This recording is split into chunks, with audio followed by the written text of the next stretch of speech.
Então, na época que eu fiz essa apresentação, tinha um foco de TED que não deixa de ser para vocês também, como R3. A gente já sabe que a corda está apertando, 6 a 8 meses aí para a gente começar o nosso processo de treino, mas confio muito no potencial de vocês, porque realmente vocês são alunos muito dedicados. Então, eu coloquei essa imagem, até fiz isso numa prova ou outra lá para o Hospital do Exército. Então, essa imagem ela mostrava, né, umas células que tinham um núcleo mais ovoidezinho. E percebam que o citoplasma é extremamente granuloso, tá? Então, tem uma célula que faz esse citoplasma granular, que eu acho que apesar de ser rara esse tipo de acometimento, é um tumor mais ou menos bem definido, que é o tumor de células granulares, então, tumor de Abrikosov, tá? A gente sabe que vocês estão em foco de prova prática, então realmente não vou ficar perdendo muito tempo falando sobre as condições clínicas, até porque a professora normalmente não coloca quadro clínico associado. Aqui tem as imunomarcações específicas, então relembrando, imagens de células que fazem esse citoplasma todo eosinofílico e granular, granuloso, né? Tumor de Abrikosov a gente sabe que pode dar na língua, pode dar na região vulvar, na região genital, um tumor de malignidade intermediária, talvez, vamos dizer assim, e com aquela marcação para alguns imunomarcadores de linhagem histiocítica também. S100, CD68. Então acho que imagens bem legais. Não tem como esquecer desse tipo de caso, que eu acho que se cair é muito fácil, vamos dizer assim, porque é um padrão muito bonitinho de se ver. Então, o que que a gente vê aqui nessa imagem, tá, meninas e meninas? Eu vejo uma dermatite psoriasiforme. Aí você fala, caramba, o professor está falando de tumor, como é que eu vou encaixar isso? Então, lembra a psoríase, mas é uma psoríase que ela tem uma palidez citoplasmática muito exuberante. Vocês veem que tem umas áreas que são teoricamente de queratinócitos normais e aqui umas áreas de queratinócitos extremamente pálidos. Eles podem ser PAS positivos. É uma lesão tumoral, simétrica, bem circunscrita, que muitas vezes na clínica é uma pápula meio rosada. Então eu já estou vendo que eu tenho uma acantose, mas é um tumor. Então um acantoma com células claras. Então, as células são claras, é muito tranquilo. Percebam que nessa imagem eu tenho a região onde está de pele de desenho preto. Aqui no desenho preto é o queratinócito escamoso comum, uma leve espongiose.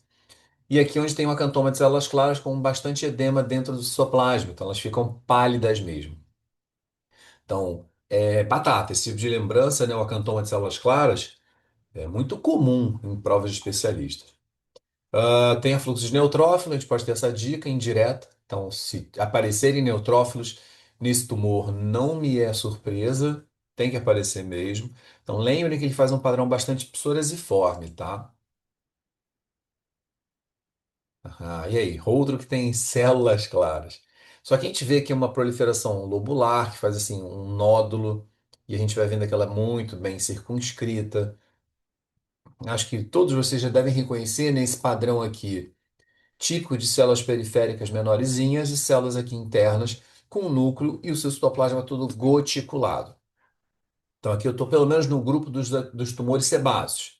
A gente fica com aquela dúvida, hiperplasia, adenoma, epitelioma. Então eu coloco aqui algumas imagens para que vocês façam raciocínio. E como é que eu aprendi, né? Hiperplasia sebácea são várias glândulas sebáceas maduras agrupadas fazendo uma perazinha, uma forma de pera.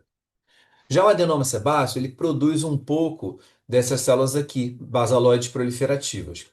Então eu vejo que no adenoma sebáceo eu tenho um pouquinho de células roxas na periferia. Quanto mais vou desenvolvendo, ele faz um tumor mais epitelial. Então, epitelioma sebáceo predomina a célula roxa, diminui o sebócito comum, que é esse sebócito aqui clarinho. E, obviamente, quando eu chegar no nível de mitose, necrose, atipias, eu chego no carcinoma sebáceo. Então, voltando, hiperplasia, aquela papuleta amarela umbilicada. Adenoma, tem aqui as células roxinhas um pouco proliferadas. Epitelioma tem predomínio de célula roxa, mínimo de células sebócitos pálidos. E o carcinoma é um maligno. Então, esse aqui, no mínimo, é uma hiperplasia sebácea, é um adenoma. Não poderia ser um epitelioma. Estou achando que está muito fácil de ver células tipo sebócitos maduros. Então, ó, esse aqui é um adenoma, na minha opinião, porque ele tem alguma proliferação de células basaloides, mas ainda predominam os sebócitos maduros, ó, núcleo e citoplasma cheio de gotículas. Então, quando dá aquela piscadinha, se eu acho que tem mais branco, Adenoma. Seu pisco e tem mais escurinho, epitelioma. Ah, não, Maria Fernanda, sebacioma é o fenômeno do adenoma, do epitelioma sebáceo. Não é do carcinoma sebáceo, não. Então, essa é a sequência. Adenoma, epitelioma, isso sim de lesões, né?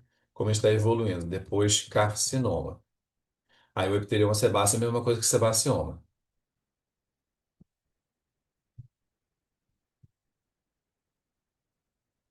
E todos eles benignos, obviamente não só o carcinoma que é o maligno, né?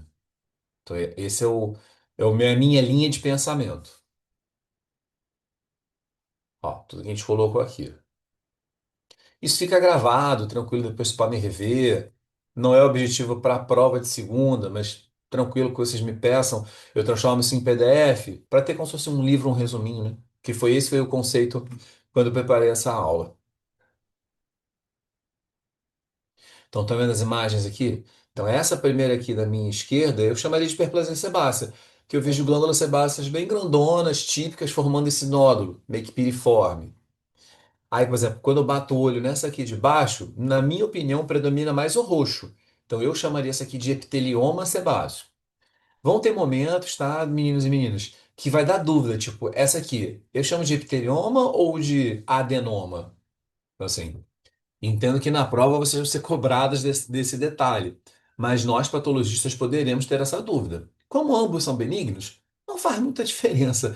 Ah, um pouquinho mais para cá é adenoma, um pouquinho mais para lá é epitelioma. Beleza. Só que a gente não pode errar um diagnóstico de malignidade como um carcinoma sebáceo. Isso a gente não pode deixar passar. E essa imagem aqui? Essa imagem aqui é uma lesão que classicamente, se viesse com as informações clínicas, seria um nódulo bem circunscrito na região da perna de uma mulher. Quando eu fui fazer a cirurgia, esse nódulo saiu de uma maneira muito fácil, parece que ele pula no ato cirúrgico. Então essa imagem ela mostra para vocês um nódulo bem rosadinho, né? Não parece ter uma cápsula, então uma estrutura rósea. E aí, com muita delicadeza, a gente consegue enxergar aqui, ó, vaso sanguíneo, vaso sanguíneo, vaso sanguíneo. Então, tem um tumor que pode ter vasos sanguíneos no seu interior. Eu vou aproximando, eu vou vendo que esse nódulo é formado por umas células que parecem que têm os núcleos mais alongados. O citoplasma é um róseo, que para mim é um róseo bem definido. Hoje eu dei uma prova que falava de tumores neurais, lembrem, né? O tumor neural tem células róseas, mas elas são onduladas. E aqui eu estou vendo fuso alongado mesmo. Então já começo a pensar, quem é muito parecido com o nervo, mas ele é mais eosinofílico. Então eu começo a cogitar a possibilidade de estar no grupo dos tumores musculares. Então, piloleiomyoma, angioleumioma, que é o nosso exemplo. Então, angioleumioma é isso, é basicamente um nódulo muscular com alguns canais vasculares, né, com vasos sanguíneos preservados. Para quem tiver dúvida, esse aqui é o endotélio do vaso e aqui é o lúmen do vaso, quer dizer, o buraco onde há a passagem das hemácias. Então, a gente está de frente a um tumor tipo angioleumioma. Então, tudo que eu contei para vocês é de histórias clássicas, tá? O pilo é aquela coisa mais comum de nódulos dolorosos no tronco de um homem. Aí você vê grupos de feixes de células musculares lisas formando um pequeno nódulozinho, tá? Então, não tem muito mistério. É diferente, obviamente, do ângiolo. O ângiolo é só um caroção muscular com vários vasos no seu interior. Sei que na prova não vai ter, mas aqui eu ainda botei, né? Lesão hipercrônica irregular no dorso. Então, uma lesão escura que é irregular, cara, se prepara, vai ser um melanoma. Esse é o conceito que vocês têm que ter, lembrando de como se faz uma prova, entender o que que o examinador quer, qual o objetivo, qual o tema. Então, acho que todo mundo está vendo que eu tenho uma epiderme, e uma epiderme está cheia de buracos, cheia de desorganização. Aí eu vou aproximando. Então, aqueles mais treinados já sabem que eu tenho umas estruturas bem redondinhas formando os possíveis ninhos melanócitos.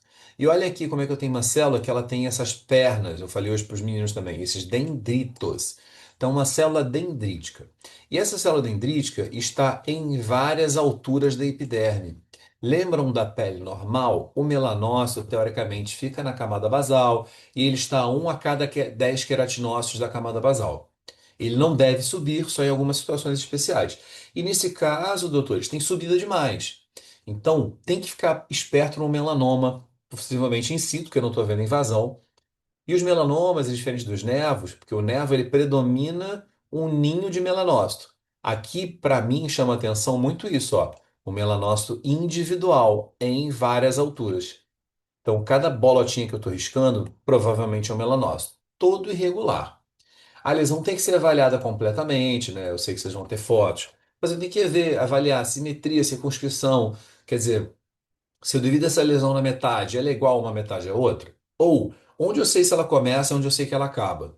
Então, se eu tenho dificuldade de entender o início e o final de uma lesão melanocítica, né, eu tenho que cogitar a possibilidade de melanoma. Então, olha de novo, imagem que mostra um núcleo, aqui o dendrito, dendrito, dendrito. Olha esse núcleozinho aqui de melanócito e depois duas puxadinhas. Houve essa dúvida também que vocês possam ter. Pô, professor, isso lembra muito a doença de Bowen. Pode ser. Mas assim, doença de Bowen, ela tem paraceratose pra caramba, porque é uma displasia dos queratinócitos. Ou, né, doença de Paget, mas em geral o Paget não faz dendrito. Eu não vejo essas mini puxadinhas. Parece que é uma coisa meio estrelada, estão vendo? O Paget, que eu acho que tem aí nas imagens, ele faz células muito redondas. Não contem com imunistoquímica, porque a gente não está falando de prova com imunistoquímica, é uma prova prática de bater imagem, bater olho. Então, essa imagem fica um pouco mais interessante porque ela mostra realmente aqui, ó, o ninho de melanócito. Então, olhando só essa foto, não diz muita coisa, mas aqui, ó, 3, 1. Então, olhem sempre para fazer o diagnóstico global da lesão. Aqui eu tenho um ninho, ó, ninho subindo, melanócito subindo. Mundo real, tô com dúvida, eu vou pedir imunistoquímica, porque eu quero saber se isso aqui é realmente um melanócito. Aí, sei lá, ele é S100 positivo. Não adianta muito não, porque S100 ele pode ser positivo para células dendríticas tipo Langerhans. Então eu vou pedir um Melan A. Ah, beleza, Melan A é positivo? Aí sim. Aí eu vou ficar tranquilo que isso aqui pode ser uma lesão melanocítica. Não existe nenhum marcador que tecnicamente de um marcador único, né, que vá fazer a diferenciação entre melanoma. É um conjunto de peças. Então, todo mundo, tá? Vocês R3, eu quero muito que vocês olhem essa imagem e percebam. Tem uma lesão que tem epiderme pigmentada.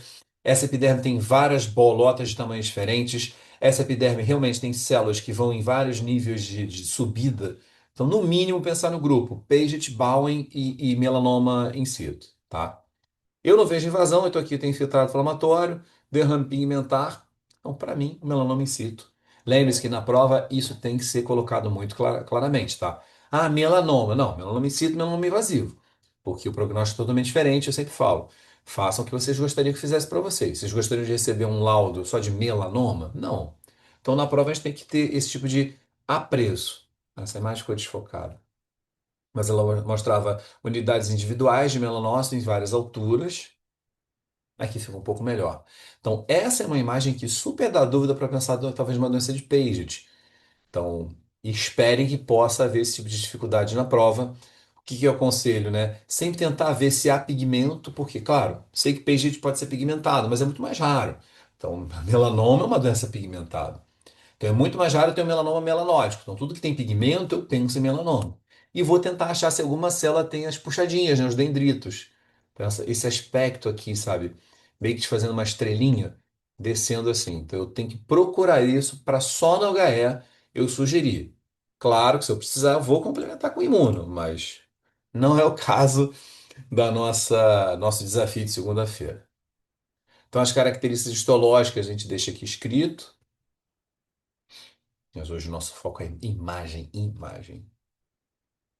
Eu vou tentar, né? Porque eu já vi que durante o meu final de semana eu vou ter que trabalhar, então vou fazer a mesma coisa que eu fiz com os R2, ficar mandando umas imagens de tumor para vocês também.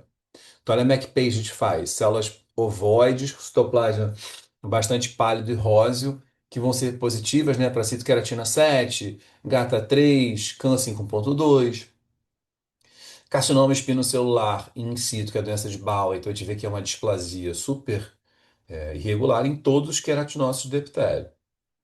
Lembrando que raramente existe sim Bowman pigmentado também. Dá para sugerir o subtipo de melanoma no HE, tá sim.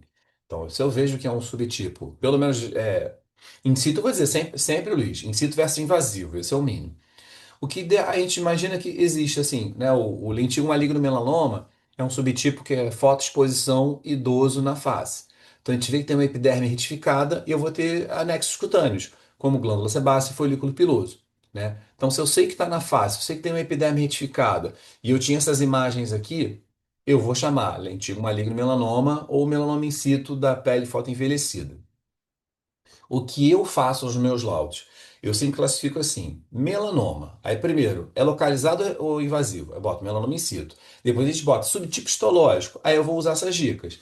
Né? Como eu falei, tem o lentígio maligno. Se é uma lesão elevada, tipo um caroço, melanoma nodular. Se eu sei que é de palma e planta, porque tem hiperceratose, hipergranulose, aí você bota melanoma in situ, entre parênteses, acral.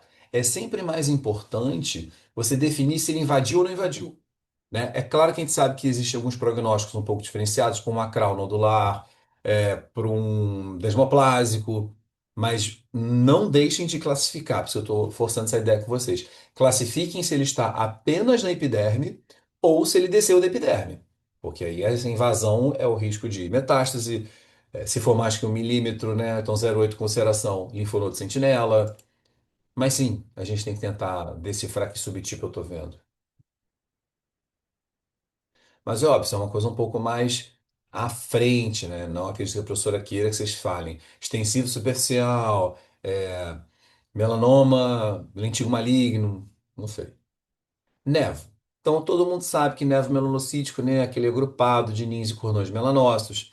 Esses ninhos e cordões eles podem estar apenas na junção epidérmica, na junção junto com a derme ou só na derme.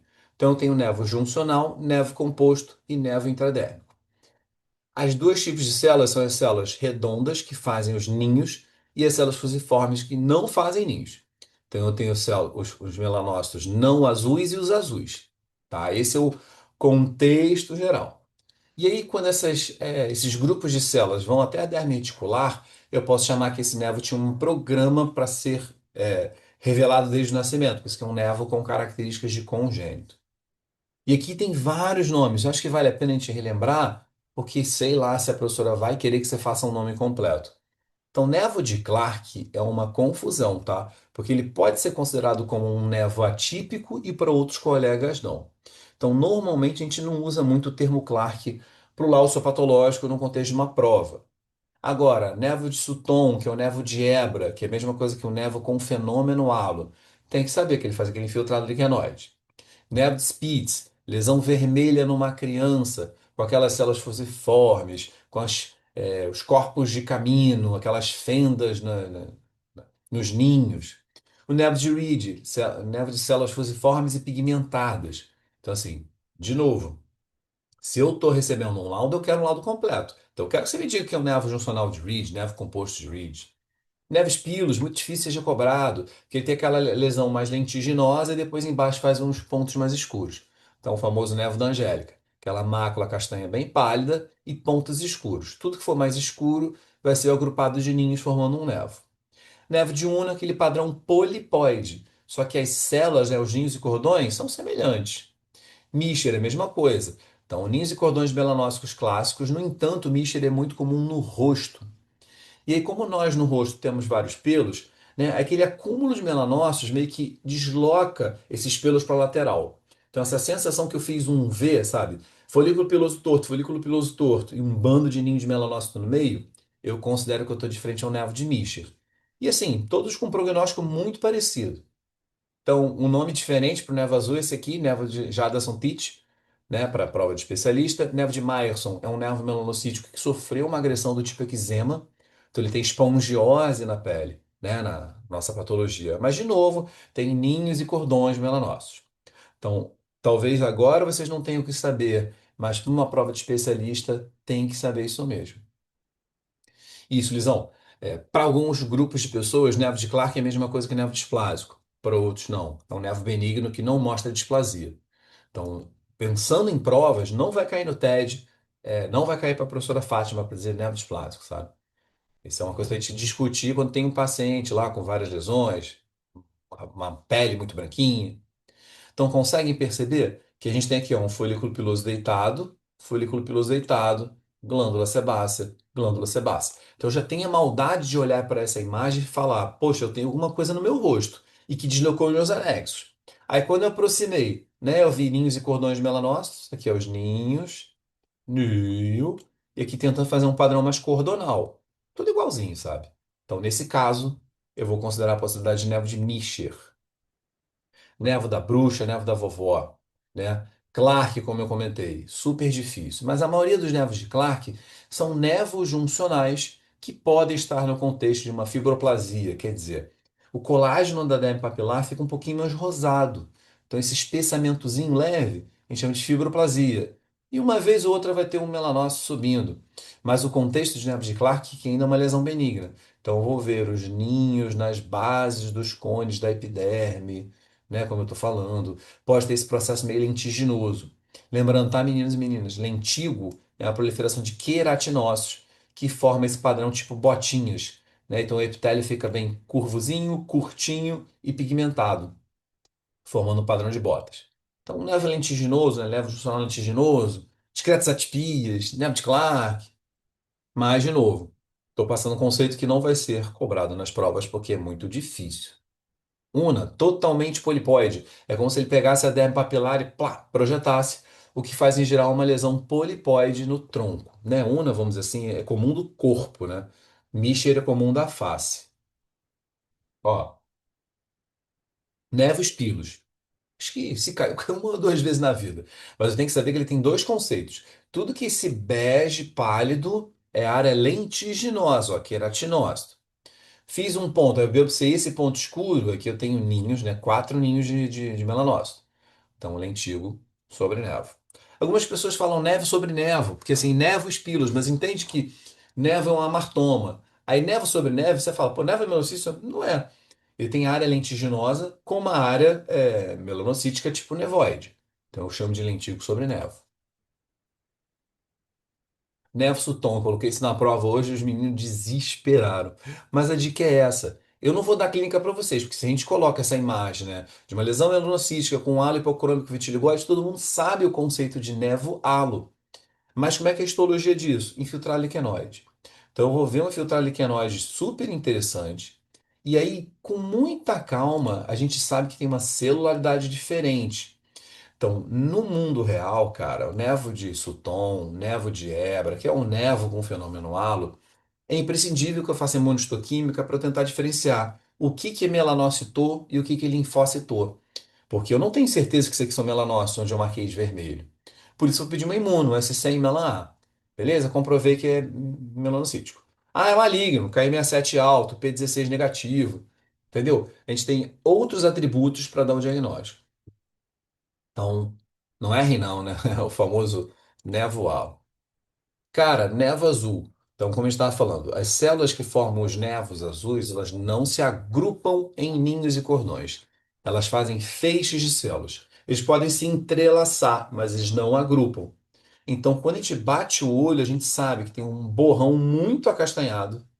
Mas estão vendo como é que eu desenho fácil esse padrão ovoide? Então, é fácil definir onde começou a minha lesão, onde terminou a minha lesão. Professor, não posso fazer isso, eu dividi no meio. Essas metades, na minha opinião, são extremamente parecidas. Então, quando eu tenho essa facilidade de definir o tamanho e dividir as metades, é uma lesão simétrica, bem circunscrita, que fatalmente é benigna. Percebam que eu uso o termo fatalmente, né? Porque tudo na vida vai ter uma exceção. E, obviamente, doenças, lesões benignas, doutores, normalmente mantêm a epiderme preservada. Então, olha aqui como é que a epiderme está bonitinha, não tem crosta, não tem ulceração, porque eu não tenho um tumor invasivo que não respeita mais ninguém. Ele não está brigando com a gente, está ali crescendo devagarzinho. Então, lesão benigna. Aí, quando eu aproximo, meu nevo azul, bonitão, lindão, tem ó, células fusiformes, tem algumas mais redondas que podem ser melanófagos, mas eminentemente eu tenho o passar de células fusiformes pigmentadas. Ai, professor, como é que você sabe que é melanócito? Porque me ensinaram.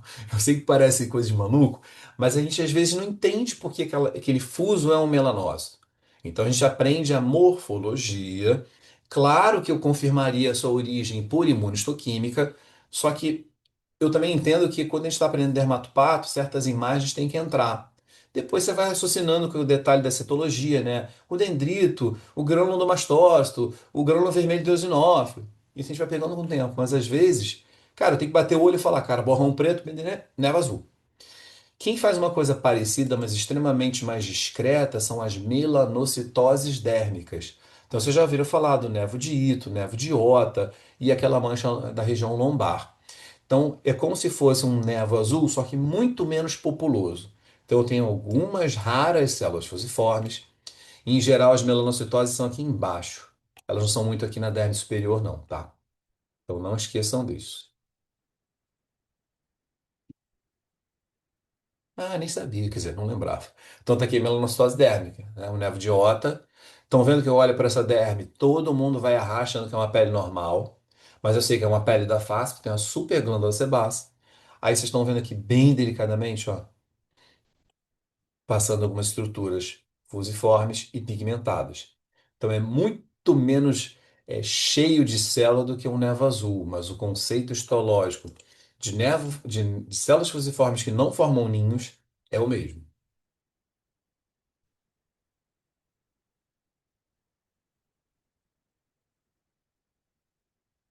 Reed, então nevo de Reed quer dizer nevo de células fusiformes e pigmentadas. Qual é a dica de Reed? Reed, doutores, pega pigmento em tudo que é lugar. Ó. Camada córnea tem pigmento. Queratinócitos comuns, aqui é queratinócito comum, tem pigmento. Basal tem pigmento. Aqui são os ninhos de melanócitos que tendem a ser mais fusiformes, eles também têm pigmento.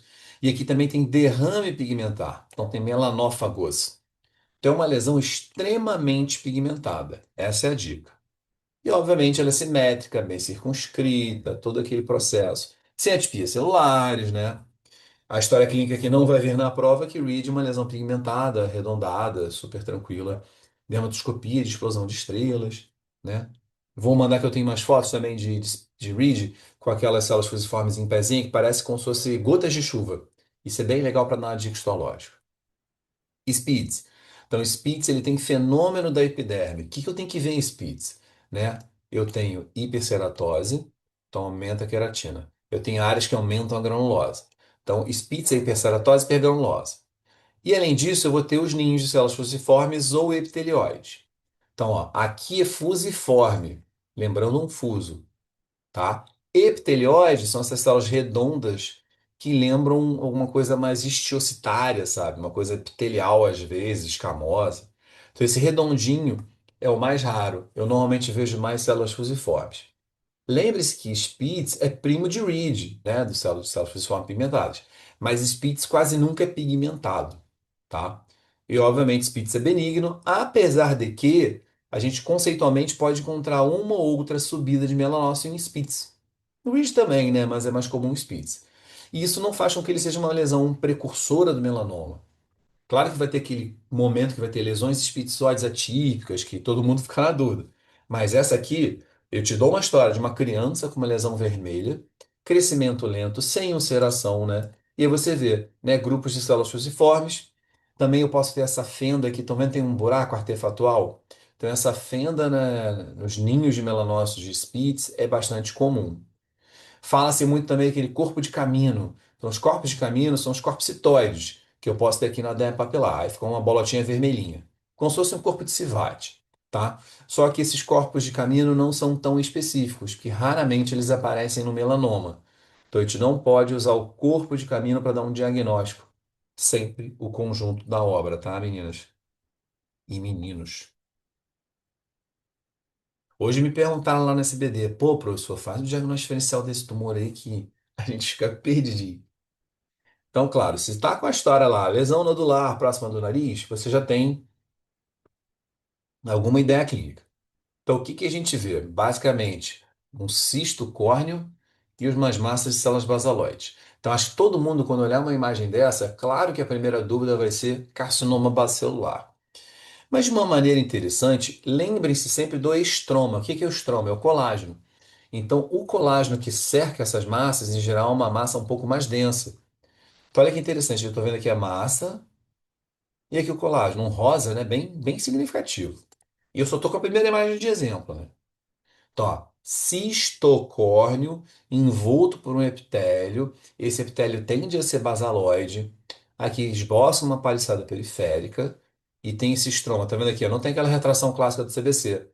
Então eu vejo aqui a massa, né, o tumor, e o colágeno logo grudado. Então, aí que a gente relembra ou aprende o famoso triquepitelioma. Triquepitelioma é muito comum no rosto. Então, olha para a periferia para você saber onde você está vendo a biópsia. Por que eu estou falando isso, né? Acho que foi a Fernanda que perguntou sobre tricoblastomoma. Tricoblastomoma não é muito comum do rosto, é mais comum no tronco e tudo mais. Então, numa área que eu tenho muita glândula sebácea, folículo piloso, seja terminal ou então alguns folículos fivelos, eu estou numa área pilosa, mais do rosto, assim. Então, olha que legal. Eu tô vendo aqui, ó, sebácea, sebácea, sebácea, sebácea. Poxa, isso aí fatalmente não é um tronco. Então, eu tenho um tumor de células azuis, mais basaloides, e que mostra dois tipos de coisas, né? Cistos córneos, tá, meninada? Eu sei que seus R3 já estão treinadões, mas assim, não pode confundir com pseudocisto. O pseudocisto vem da epiderme que está hiperplasiada. Isso aqui é um cisto verdadeiro. E já aprenderam esse padrão que a gente chama de padrão cribriforme? Perceba que as massas fazem assim um padrão que é roxinho e tem algumas áreas rosas. Então essa área rosa é como se fosse assim uma trama, sabe? Tipo o fundo de uma peneira. Então cribriforme vem de crivo, como se fosse o fundo de uma peneira. Então essa massa que vai e volta, vai e volta, vai e volta, é extremamente característica de tricoepitelioma. E de novo, olhou a lesão, claro que é difícil, mas não é mais ou menos fácil de definir. Aqui, ó. Eu estou traçando aqui meu ovinho, mole, mole, de entender que ela tem uma certa irregularidade. Cistos córneos, pensar em tricoepitelioma. Percebam que, ó, toda hora tem um colágeno um pouco mais róseo. Não vi fenda, lembrando que a fenda é sempre secundária. Mas estranho, né? Tumor benigno, circunscrito, sem fenda, tricoepitelioma. Então, olha que legal esse esquema. Olha como é que a fenda é totalmente distante. Então, ó, massa de células, colágeno e depois o rasgo. Então, de novo, ó, massa de células, pum, aí você vê colágeno aqui e depois buraco. Então, isso é muito sugestivo de tricoepitelioma. E coincidência não, olha lá, os queratocistos, cistos córneos. Lembrando, não chama pseudocisto, pelo amor de Deus, é um cisto verdadeiro dentro dessas massas de células cribriformes. Ah, perdão. Estou aqui mais exemplos. É uma imagem que, apesar de ser difícil, eu coloquei bastante. Eu dei uma mexidinha na aula agora, né? Então, ó, a tal da massa cribriforme, paliçada periférica, sem retração estromal, e ela vai se entremeando com umas áreas meio que rosadas, sabe? Vai assim, fazendo assim. Então, ó, um vaso clássico, um vaso nodular para comparar, tricoepitelioma. Eu acho que de longe a gente nota que essa massa está aqui e todo esse estroma está pós-massa mesmo, e só depois tem o rasgo. Então, apesar de não ser o mais importante, isso ajuda pra caramba. Cisto córneo, aqui em geral não há cisto córneo, carcinoma bacelar normal. Ó, base paliçada periférica, retração estromal. Aqui a massa parece estar dentro de um estromazinho. A gente sabe que o estroma é mais frouxo no carcinoma bacelar porque ele tem deposição de mucina. Então fica esse tom meio cinza azulado. E aqui não. E aqui ainda produz um cistocórneo. Então, tá aí clássico tricoepitelioma. Eu vou fazer agora uma lembrança, né, dos principais tumores foliculares. Deixa eu só tirar o volume aqui. Tricoepitelioma desmoplásico, né? Não podemos esquecer dele, que é a mesma ideia de doenças que têm desmoplasia. Então, o colágeno ele vai ficar mais espessado, vai apertar essas massas. Elas estavam grandonas, né? Só que, pô, tá sendo comprimida. Ah, meu Deus do céu. Então, elas ficam pequenininhas. Mas, de novo, ó, cisto córneo, massas epiteliais e estroma denso. Como é que eu diferencio isso aí de um carcinoma base celular esclerodermiforme? Muito difícil mesmo. Mas, em geral, se você olhar massa por massa, ela tende a ser sim com células muito regulares. CBC esclerodermiforme deveria ter atispia e mitose. CBC esclerodermiforme não faz esses cistos córneos. E, de novo, se eu tecnicamente dou uma passada aqui, é meio que fácil definir.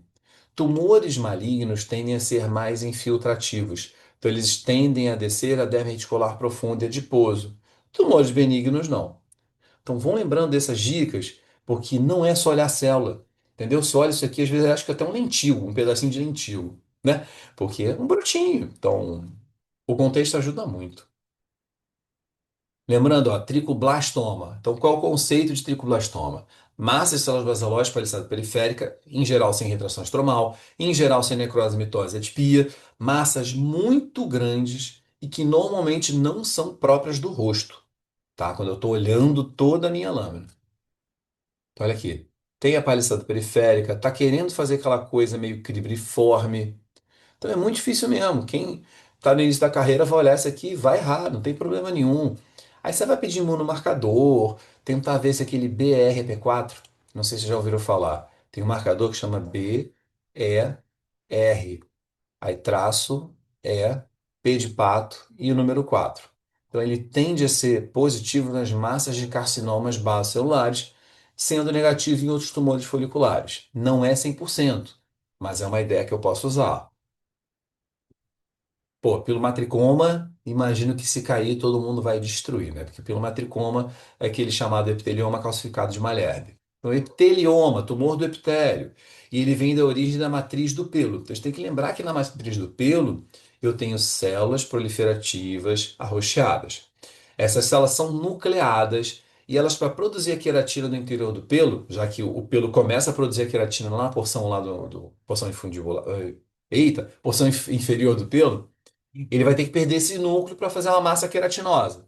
Quando ele perde esse núcleo, no tumor, que é o pilometricoma, ele deixa uns rastros de núcleo, que a gente chama de células fantasmas. Então aqui eu tenho, ó, áreas de matriz, começando a perder os núcleos, e as áreas onde eu estou queratinizando sem núcleos. Então aqui é a área das células fantasmas. O pilomatricoma ele pode romper, fazer reação granulomatosa, pode ter focos de calcificação. Então, essa é a imagem aqui de célula fantasma, até que se prove o contrário, não podem esquecer pilomatricoma. Triquilemoma lembra verruga, triquilemoma da síndrome de Cowden, né? Aquela padrão verrucoso. E esses queratinócitos ficam muito clarinhos. Então, ó, tem que pensar assim: triquilemoma, lesão verrucosa no rosto, associada à síndrome, em geral, células bastante pálidas. E na base da proliferação, a gente vê que parece que tem uns queratinócitozinhos levemente, tipo, empaliçada, né? Então, eles não chegam a fazer uma super coluna, a sensação que eles estão um ao lado do outro. Então, tricolemoma é benigno. Existe pilomatricoma maligno? Existe. Existe triquilemocarcinoma? Existe. Mas, ó, não contem com isso para cobrança de prova, porque é muito raro. Não espero que tenha. Então, olha o detalhe. A gente vai olhar para a base do triquilemoma, eles esboçam uma paliçada periférica, e eles têm os núcleos aqui e bastante citoplasma pálido, porque ele vem da região do triquilema do pelo. Né? E a triquilema da bainha externa. A bainha externa é uma bainha mais pálida. Deixa eu ver aqui. Mensagem. Então, o que que eu acho, Fernanda? Sabe que eu acho que não confunde? Porque, claro, esta foto aqui próxima, tudo bem. Só que a cantoma de células claras, lembra que eu falei no início? Ele lembra uma psoríase. Se você voltar aqui, né, o triquilemoma é uma verruga. Então, essa aqui é uma lesão verrucosa na face. A cantoma de células claras, lesão psoriasiforme em geral na perna de uma mulher. Conjunto, né? Aqui eu não tenho afluxo celular inflamatório significativo.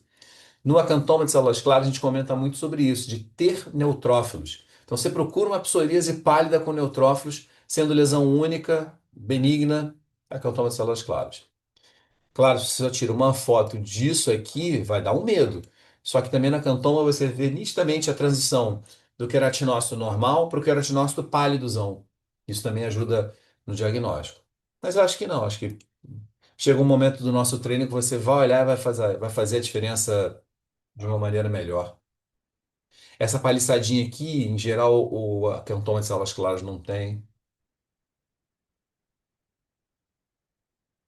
Tricoadenoma, como é que eu decoro tricoadenoma? Uma lesão benigna, sem graça. Na verdade, ela faz como se fosse aqueles cistos, né, do tricoepitelioma, mas não tem as massas cribriformes. Só isso. Então você vê aqui um bando de cisto córneo. Imagina aqui como se fossem uns comedões.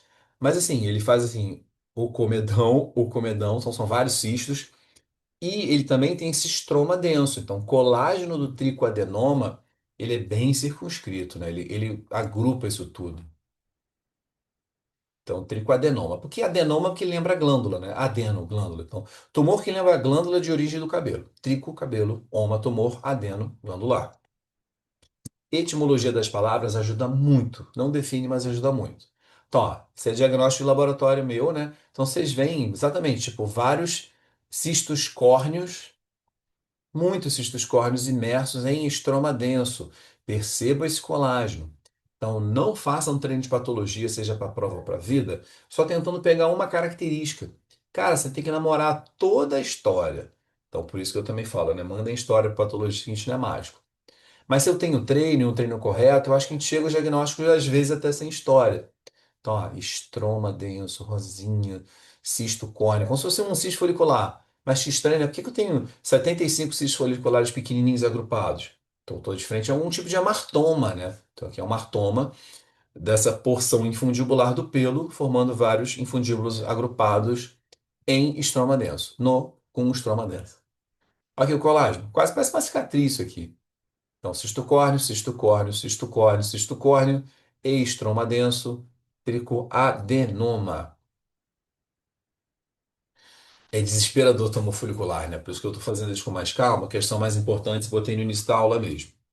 Tricofoliculoma. Como é que eu lembro que existe o tricofoliculoma? Ele é um dos tumores que tem buraco no meio. Então a gente sabe que tem três tumores principais que tem uma dilatação do infundíbulo, faz aquele buracão e depois vem o tumor. Então, polo dilatado de Wiener é cantoma da bainha do pelo. E o terceiro é o tricofoliculoma. Parodilatado é um comedão grande. A cantoma da bainha do pelo é um comedão, só que tem a cantose da parede, a cantoma da bainha do pelo. E o tricofoliculoma, percebam, eu tenho o nome que é cabelo, depois cabelo e tumor. Então, é como se eu tivesse um folículo central, esse folículo dilatou. E olha aqui, meninada, como é que parece que eu tenho aqui, tipo, uns cistos córneos, e como é que ele vai fazendo uns ramos, né? Uns branches, que eles falam muito no inglês. Então, aqui eu tenho um folículo, e ele vai fazendo os raminhos, aqui está formando outro folículo. Ó, então eu tenho folículos velos aqui. Então parece que é tipo um folículo principal com brotinhos de folículos para a periferia. Esse é o tricofoliculoma clássico. Se ainda tiver uma maldade de ter várias glândulas sebáceas assim conectadas, aí vira tricofoliculoma sebáceo. Quantos a gente vai ver na vida? Pouquíssimos. Qual a característica clínica muito fácil?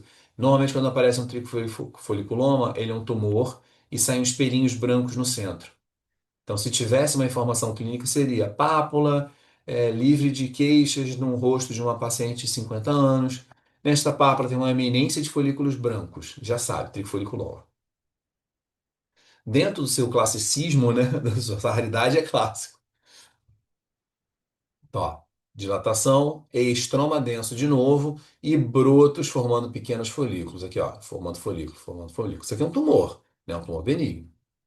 Então, ó, folículozão grande, dilatado, aqui formando folículos pequenininhos, tipo os folículos velos.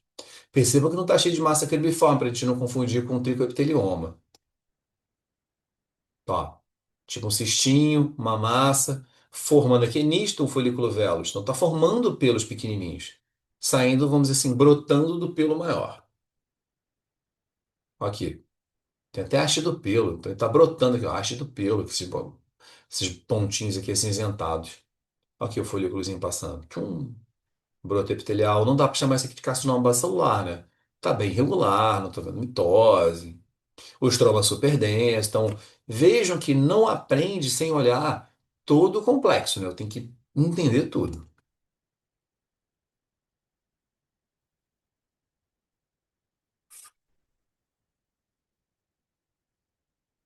Deixa eu só cancelar esse aqui que tá tocando.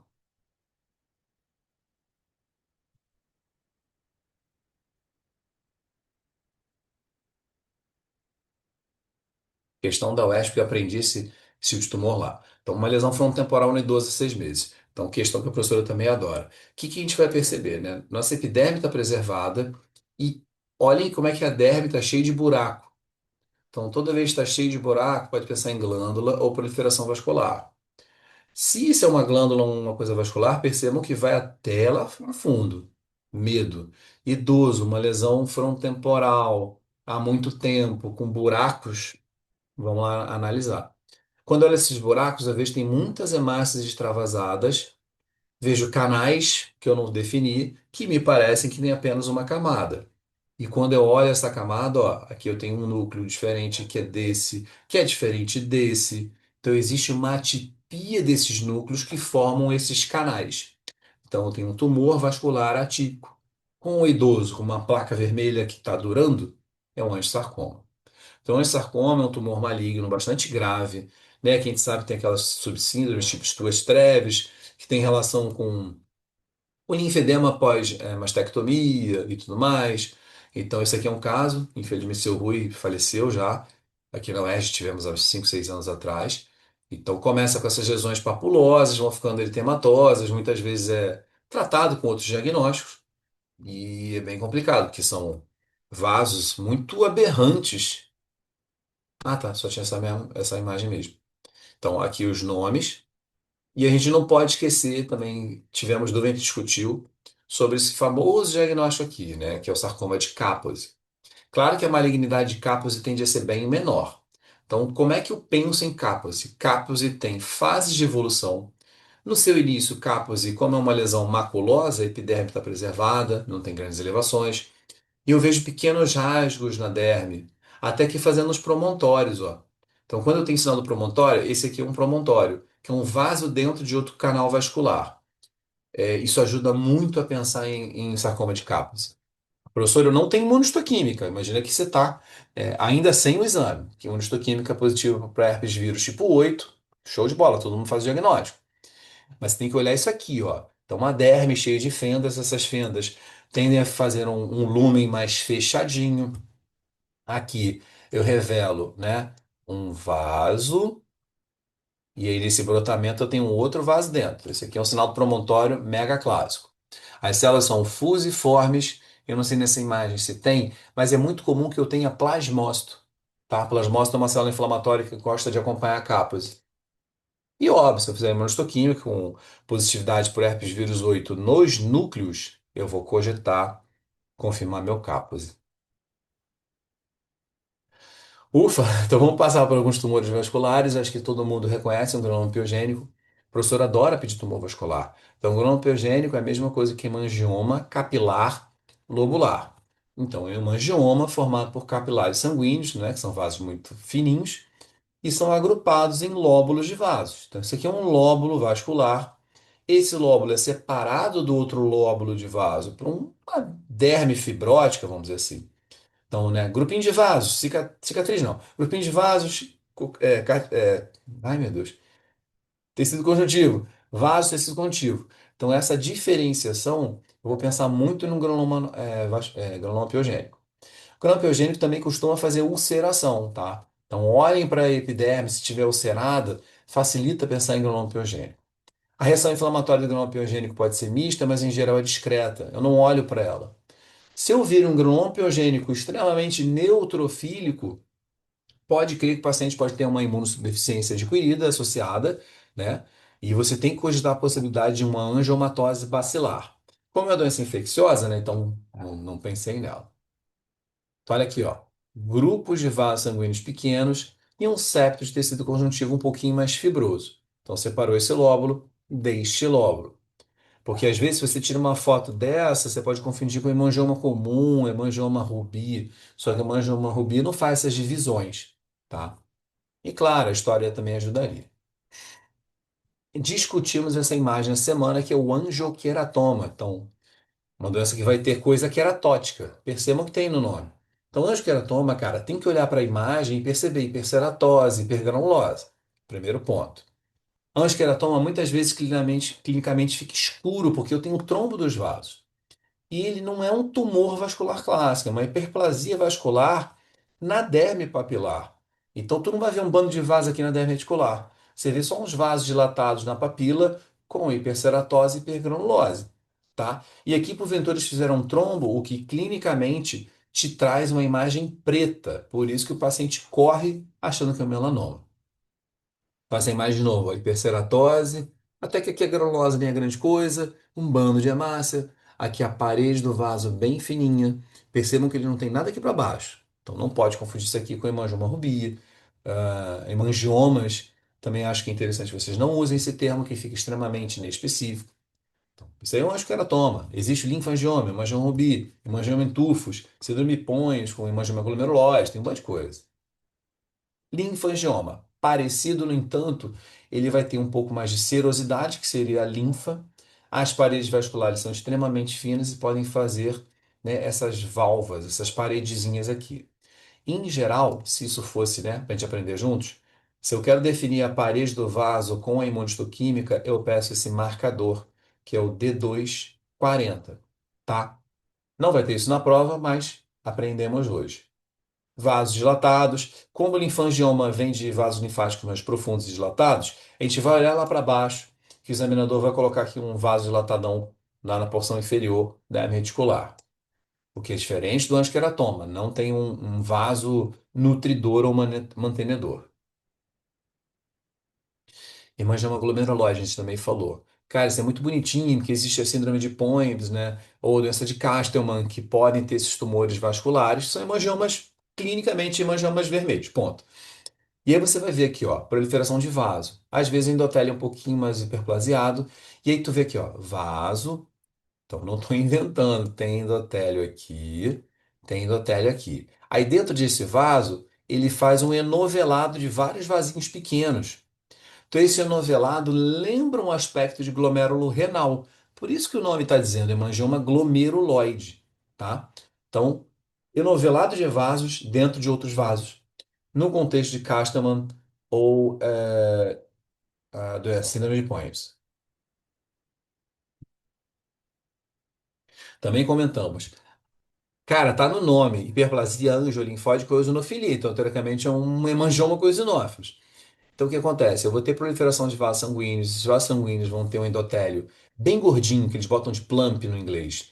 E aí, às vezes, até a forma desse endotélio faz como se fosse assim uma cabecinha de taxa, né? Aí, faz assim, essa coisa mais, tipo uma taxinha mesmo para prender em cortiça. Então, essas células mais gordinhas, né? São as células plump, mais infiltradas. E eu tenho uma reação inflamatória linfocitária e eosinofílica, tá? Então, a lesão clínica é uma pápula eritematosa na face de uma mulher, talvez por um aspecto de shunt arteriovenoso. Lesão benigna, tá? Não precisa de imunistoquímica. Eu vou pedir imunistoquímica para quê? Para dizer que isso aqui é CD31 positivo, que é endotélio? Tudo bem. Ah, se eu achasse que era maligno, aí tudo bem. Peça um KI67, sei lá, um FLI1, né? É bom lembrar para a gente aprender. Então, FLI, né? F de Fábio, L de Laís, I de Inácio, meu pai, e 1, né? Então, FLI1 é um marcador que sugere malignidade de endotélio. Então, eu acabo pedindo FLI1 para angiosarcomas. Então, esse aqui, ó. Sem hemangioma, pronto, você faz a biópsia, poderia ser o nevo de Spitz, mas, poxa, Spitz numa senhora de talvez 65 anos, não é o padrão que foi encontrar. Se a lesão for dura, todos nós clínicos temos que pensar, metástase. Então, lesão de polo cefálico endurecida num paciente mais envelhecido, não esqueçam de metástases, tá? Tumor glômico, tão bonitinho, né? Então, assim, canal vascular preservado, com hemácias dentro, e esse shunt que normalmente é nas pontas de dedos, né, de mãos e pés, tem umas células monomórficas arredondadas que se distribuem em grupinhos mais alongados, sabe? Então, essas aqui são as células glômicas, redondas e monomórficas, fazendo esses vasos mais profundos, que o paciente normalmente reclama que é a dor. Então, ó, muito bonitinho, acho que uma imagem dessa dá para fazer um diagnóstico.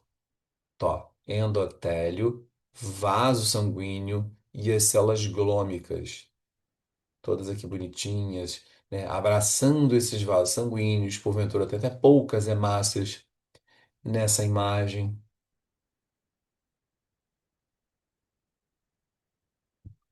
Isso também é quadro clássico. Então, quando eu tenho uma lesão papulosa no pé, de aspecto angiomatoso, então, muitas vezes pergunta, granuloma piogênico? Melanoma melanótico? Aí vocês veem que essa imagem, ela mostra massas de células. Olha como é que as células são todas iguaizinhas, meio que para redondas e iguaizinhas. Então, pensar em tumor maligno, quando as células são muito monomórficas, não cabe. Então, tem um tumor benigno. E nessa imagem, ela também mostra como se fossem uns buraquinhos que tendem a fazer esse fenômeno aqui, que é uma cutícula. É o que eu vou pintar aqui, ó. Essa cutícula eosinofílica. Então, cutícula eosinofílica é muito especial da diferenciação dos ductos da glândula écrina. Então, agora eu vou relembrar para vocês, né, o grupo dos poromas. Então, poroma écrone é um tumor, fatalmente da origem da glândula écrone, né? Pode ser questionado isso também, que tem as células poroides e cuticulares. Então, as células poroides são bastante redondinhas. E aqui a gente vê realmente um ducto. Ó, fazendo aqui um ducto e aqui outro ducto de suor, vamos dizer assim. Então, o poroma também é bastante cobrado e a gente sabe que ele é dividido em alturas. Então, para lembrar, são as mesmas células, tá, doutores? Se eu estou só na epiderme, hidracantoma simples. Se tem epiderme, derme, poroma. Se tem apenas na derme, tumor do ducto dérmico. Não sei se a professora vai querer esse preciosismo, mas se eu tivesse dando a prova, eu gostaria de ter. Então, se a doença é só na epiderme, é um poroma do tipo hidrocantoma simples. Isso é legal a gente ter esse diagnóstico. Quando ele não tem conexão com a epiderme, como bem falei também, tumor do ducto dérmico. Não tem por que a gente não ser preciso. Então, olha que legal. Tá vendo? Eu tenho epiderme, aí agora, blá, vem uma bolota aqui. Claro que eu tenho que aproximar para ver esse padrão de células poroides. E aqui eu não tenho nada na epiderme, as massas estão apenas na derme. Então, minha esquerda, hidroacantoma simplex, à minha direita, tumor do ducto dérmico, todos com células poroides. Sempre a gente vai procurar, né, aquela diferenciação de ducto écreno, para dar o diagnósticozão, sabe? Então, tá vendo aqui, ó? A epiderme tem uma hiperplasia. Vai chegar uma hora que eu vou ter um limite, que eu tenho células mais redondinhas. Aí, do nada, essas células redondinhas, pão, ducto écreno aqui. E aí, se vocês estão num contexto de prova completa, pápula angiomatosa no pé. Em geral, não será lesão benigna, tá? Então, lembre-se disso.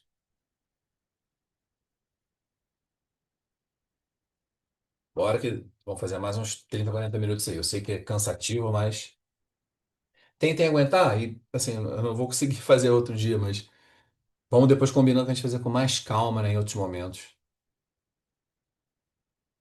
Ó, não é um tumor, mas acho que pode ser cobrado. Uma criança com máculas hipercrômicas, criança com prurido. Se você, né, mexer na lesão, ela vai ficar mais eritematosa, aquele famoso sinal de Daria. Então, entra no grupo de pesquisas de linfomas, né, o grupo das mastocitoses. Então, eu tenho uma proliferação de mastócitos, né? Mastócito, aquelas células clássicas, lembrando um ovo frito. Então, esse é o mastócito, com o núcleo aqui no centro. Eu vou fazer direitinho para não virar plasmócito. E ele pode ter uma certa granulação, que a gente vai ver essa granulação melhor na coloração de Giemsa, tá? Essa imagem que eu mostrei para vocês é um HE. Aí no HE você vai aproximando. Então, aqui, meninas e meninos, são os mastócitos. Núcleo está em roxo. E vocês veem que tem esse citoplasminha aqui, ó. Que, claro, a foto não ajuda muito, mas é um citoplasma levemente fino e granuloso, tá? Então aqui eu tô com um mar de mastócitos. Olha aqui o mastócito. Tchum. Esse mar de mastócitos aqui, ó, de novo. Mastócito também é muito visto nos tumores neurais. Então, se eu tenho uma doença fusiforme, se está na doença neural muscular e tu começa a ver mastócito, te inclina mais a pensar em tumor neural. Então, é claro que a imunohistoquímica é extremamente significativa, CDC 117, triptase, mas na prova de hoje, que vocês vão fazer segunda, né, tem que ver isso, H é guinça. Se aparecesse um guinça, seria excelente. Então, ó, mastócito, não pode esquecer. Ovo frito, núcleo central, citoplasma que parece que tem os microgrânulos. Esses grânulos são soltos, né, para produzir histamina e tudo mais. Tá aí. Mastocitose cutânea. Com seus subtipos, né, aquela telangiectasia macular eruptiva persistente. Olha o nome, telangiectasia macular. Então, ela tem telangiectasia clínica e tem telangiectasia histológica. E tem muito menos mastócito, né? Aí a gente está vendo realmente um mar de mastócito, seria uma urticária, seria uma mastocitose sistêmica ou uma pápula, mastocitoma, vamos dizer assim. Esse aqui é mais tranquilo, mais fácil de definir. Acho que todo mundo lembra, né? Então, quando tem um processo que eu produzo, né, aqui muitos fibroblastos e aqui umas fibras extremamente espessas e rosadas, estamos de frente a uma cicatriz do tipo queloide. Então, uma imagem muito característica, com essas fibras muito espessas e rosadas, proliferação de fibroblastos, de vasos, porque é um tecido reparativo, né? Então a pele não regenera, ela cicatriza. Então, quando tem uma cicatriz aberrante, é uma imagem que ninguém pode errar, né? Caiu o queloide na prova, não tem como. Diferença basicamente é a fibra rosa. Então perceba que no meu lado esquerdo eu tenho as fibras rosas muito espessas, queloide. No lado direito, fibroplasia com produção dos fibroblastos, espessamento do colágeno e uma neoformação vascular. Então aqui só cicatriz comum, tá? Não pode chamar isso aqui de queloide. Só assim que é o queloide mesmo. Talvez, não sei se vocês já ouviram, se a professora ensinou para vocês. Existe um negócio chamado colagenoma historiforme ou fibroma esclerótico. A gente acredita que isso é um dermatofibroma muito velho, porque se você olhar com calma, olha que legal. Ele tem umas células meio que fusiformezinhas. A gente não sabe se aqui é fibroblasto, né? Que célula é essa aqui direito? E aqui um colágeno, e esse colágeno faz umas fendas brancas. Então, é um fibroma esclerótico, de uma doença benigna, mas fica no grupo dos tumores, né, dos tumores fibroxiocíticos. Isso aí também é papo. Eu sempre brinco. Minha prova de especialista em 2006, eu respondi essa questão. Então, lesão expansiva multilobular no tronco 8 meses, com esse padrão aqui super irregular, a gente vai lembrar do nosso querido dermatofibrosarcoma protuberante. Então, um tumor fibroso histiocítico de malignidade intermediária, que ele basicamente não mexe com a epiderme, diferente do dermatofibroma, e ele faz uma proliferação de células fusiformes. Então, é muito característico essas células fusiformes, que nem tem tanta adipia assim, invadam o tecido adiposo. Então, esse padrão de invasão de adiposo, aspecto que a gente chama de favo de mel, cara, na prova se coloca muito essa imagem aqui. Então, você viu isso aqui, não pode deixar de pensar, né, no dermatofibrosarcoma protuberante. Então, aqui eu vejo uma imagem de padrão estouriforme. O que que é estouriforme? Células em várias direções. Só que vários tumores fazem isso. Então, não pode só usar o estouriforme para dar o diagnóstico. No caso, isso aí vai ter um comportamento de infiltração de adiposo, o que sugere um pior prognóstico. Então, ó, a seta colocando as células nessa direção, tinha algumas células aqui nessa direção, aqui elas ficando mais para baixo, e aqui nessa região. Então, essa coisa, tipo, dando um polichinelo, né, como se fossem os aros, raios, né, da roda de Leme, tem que lembrar dos tumores de padrão estouriforme. Invadiu o tecido adiposo. Lembra do favo de mel. Então, essa imagem aqui. Botou uma imagem dessa, todo mundo tem que falar. Dermatite protuberante. Invasão de célula fusiforme tipo favo de mel. Para bater e valer mesmo. Vou pular a parte mais teórica. Não sei, eu gosto desse tumor porque eu acho que ele cai nas provas de especialista, mas não sei se pode ser cobrado. Mas, cara, tumor interessante, né? Ele vem num paciente idoso, fotoexposição crônica, um nódulo cerado. Aí eu tenho a proliferação de células fusiformes, com muita atipia e às vezes algumas células um pouco mais pálidas. Então, esse é o fibroxantoma atípico. Tumor de malignidade intermediária. Então, ele por si só é um tumor que você opera e cura. A marcação dele é muito comum para CD10 e CD99. Então, se tivesse o composto da prova, nódulo cerado. Então, a gente vê que essas células são muito bizarras. Então, não é um diagnóstico fácil só no HE, não. Então, não sei se vai ser cobrado, porque isso é muito difícil. Essas células aqui fusiformes poderiam ser um melanoma, um sarcoma, um carcinoma. Então, ele é um tipo de, de sarcoma, né? O fibroxantoma típico. Ó, às vezes, as células com os nucleolos bem evidentes. A parte xantomatosa, porque teoricamente ele faz uns citoplasmas um pouco mais pálidos, que lembraria o amarelado dos xantomas, mas ele não tem origem dos xantomas. Não é um xantoma maligno, entendeu? Dermatofibroma clássico, acho que também não tem muita dúvida, né? A gente tem que olhar sempre para o contexto. Olha como é que a epiderme do dermatofibroma é diferente. Ela tem acantose e esses cones eles se juntam na base. Então, como se fosse uma base de uma mesa de madeira. Tá? Cones em meseta, cones em base de mesa. Tem que olhar para isso. E aqui, né, o agrupado de células fusiformes em padrão estoriforme, né, bem bonitinho. Então, acredito que dermatofibroma não seja uma complicação para vocês.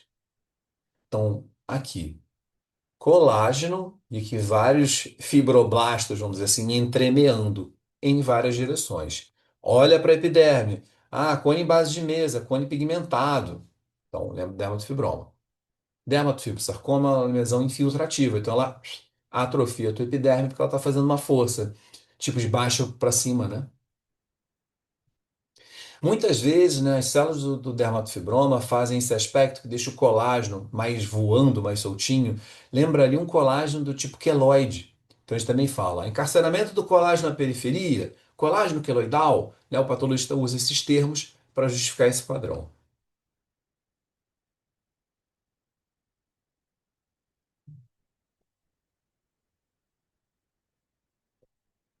Então a gente vê, né? Tem a história para ajudar. Deixa eu ver se alguém se arriscou aqui.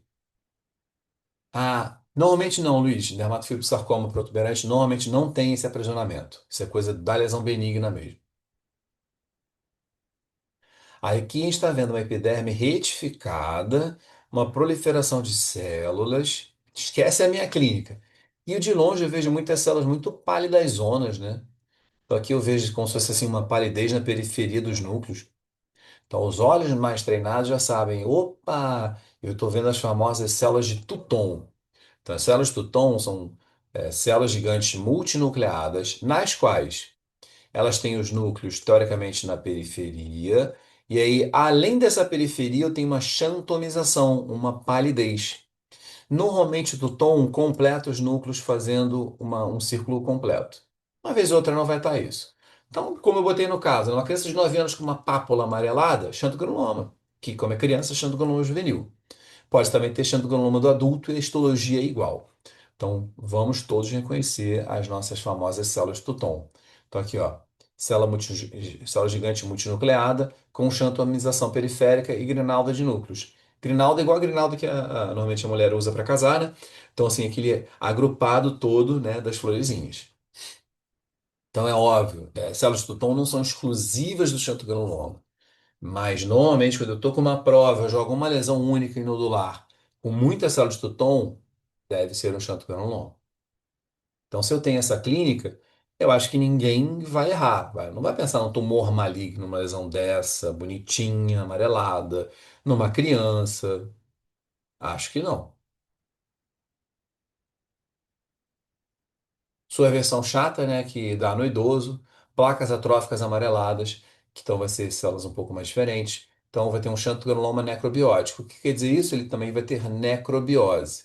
Apesar de não ser exatamente um tumor, mas está no contexto das mielodisplasias, mieloma múltiplo.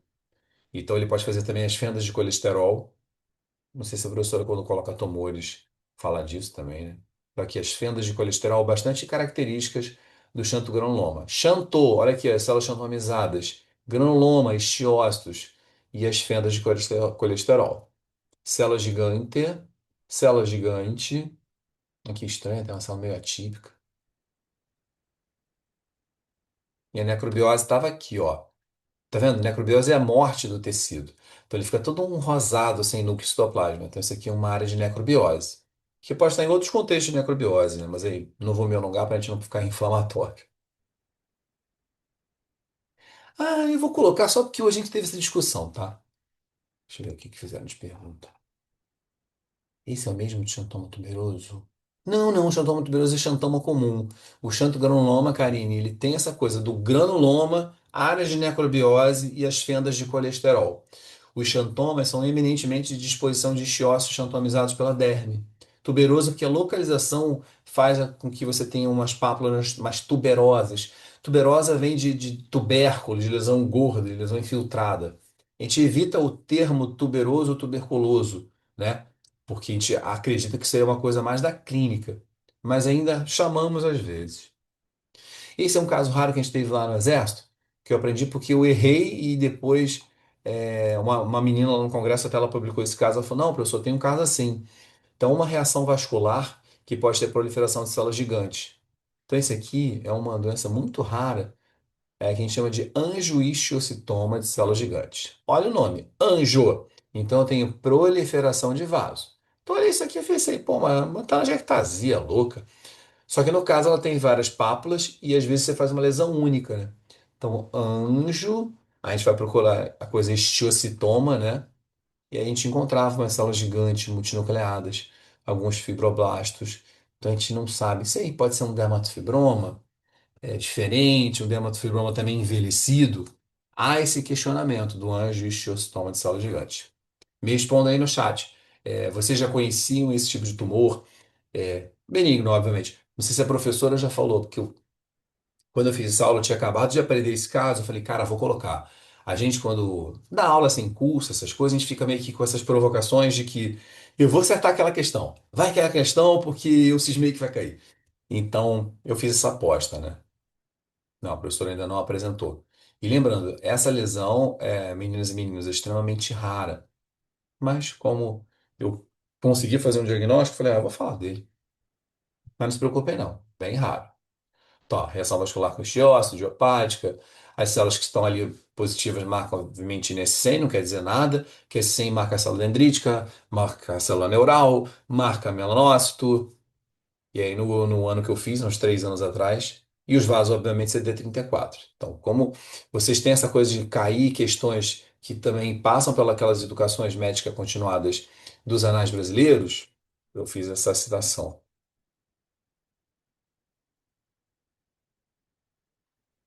Ah, lembrei. Estamos acabando. Olha a história, tá? Lesão endurecida no tórax à direita, paciente de 52 anos. Então, tu já começa a lembrar. E como é que eu vou traduzir, já que a nossa prova não tem história clínica? Eu vou olhar para a epiderme, me parece preservada. Eu vou olhar para a derme, eu tenho alguma sujeirinha que está aqui, ó, e vai até aqui. Então lembre-se que tumores de perigo tendem a ser mais infiltrativos. Então não pode olhar para uma doença que está chegando na reticular, no tecido celular subcutâneo e ficar tranquilo. É óbvio que você só vai dar o diagnóstico de malignidade depois de juntar todas as peças. Então, isso também o professor adora cobrar. O que a gente está vendo? Uma derme com uma infiltração celular. Essa infiltração celular, porventura, está mostrando uma característica muito interessante de disposição. As células fazem um alongado. Então, não pode esquecer disso aqui, tá, meninas e meninos? Infiltração com células em disposição de fileira, linfoma, metástase, principalmente câncer da mama. Não pode esquecer. E aqui, olha que bizarro. Eu nem tinha percebido. Tá vendo aqui? São vasos sanguíneos. Aqui também, ó. Vaso sanguíneo. E nesses dois vasos sanguíneos eu já tenho uma invasão. Então, é realmente um processo metastático. Claro que vai ter que ter imunistoquímica, porque olhando isso aqui eu não posso dizer que é da mama, mas eu sugiro que é da mama por ter esse padrão de fileira indiana. E sim, eu posso pelo menos dizer que isso aqui parecem células atípicas, né? Então, olha aqui, o núcleo, citoplasma, tudo diferente um do outro. Um núcleo um pouquinho mais estrelado, né? Um mais ovoide, outro mais elipsoide. Então, você vê diferença. Pleomorfismo nuclear. Não pode ficar confortável. Então, assim, metástase cutânea eu acho muito interessante, porque é uma das áreas que a clínica e a patologia gente, podem salvar vidas ou então não, né? Você já entende que ali, para aquele paciente, já está no momento mais de despedida mesmo, porque é muita atipia. Então, a lembrança de fileira indiana, normalmente, para pensar em mama, né? E aí, nessa época, eu tinha aqui os marcadores que agora não vale a pena, nesse momento, nossa preparação, mas depois a gente vai ler isso com calma para o aprendizado completo.